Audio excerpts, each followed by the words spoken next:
ধানমন্ডি ও মোহাম্মদপুরের দুটি ডাকাতির ঘটনায় মতিঝিল থানার ৯ নং ওয়ার্ড যুবলীগ নেতা বেলাল চাকলাদার সহ ১২ জনকে গ্রেফতার করেছে পুলিশ। রোববার ঢাকা ও এর আশপাশের এলাকায় অভিযান চালিয়ে গ্রেফতার করা হয়। সকালে রাজধানীর মিন্টো রোডে ডিএমপি মিডিয়া সেন্টারের সংবাদ সম্মেলনে জানানো হয়, গত ৩ জানুয়ারি রাজধানীর ধানমন্ডির আড্ডা রেস্টুরেন্টের সামনে ডিবি পরিচয়ে একটি ভোজ্য তেলের ট্রাক ডাকাতি করা হয়। এই মামলায় তদন্ত করতে গিয়ে জানা যায়, একই কায়দায় ২২ জানুয়ারি মোহাম্মদপুর থেকেও আরেকটি তেলের ট্রাক ডাকাতি করে। দুটি ট্রাক থেকে ২২,০০০ লিটার তেল ডাকাতি করা হয়। পরে তদন্তে নেমে মুন্সিগঞ্জ থেকে পরিত্যক্ত অবস্থায় উদ্ধার করা হয় ডাকাতির ট্রাক দুটি।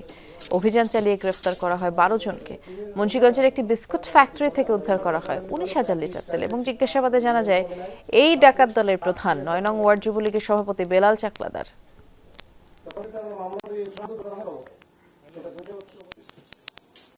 ১২ জন যে ডাকাত আমরা ধরলাম, এই ১২ জনের ডাকাতের মধ্যে ম্যাক্সিমাম কিন্তু বিভিন্ন জনের বিভিন্ন এলাকায় সারা বাংলাদেশে এদের বাড়িঘর, এরা একসাথে হয়, একত্রিত হয়ে এরা ডাকাতি কার্যক্রমগুলো চালায়। ডাকাতি করবে, অপরাধ করবে, সে পার পাবে না, সে যেই হোক।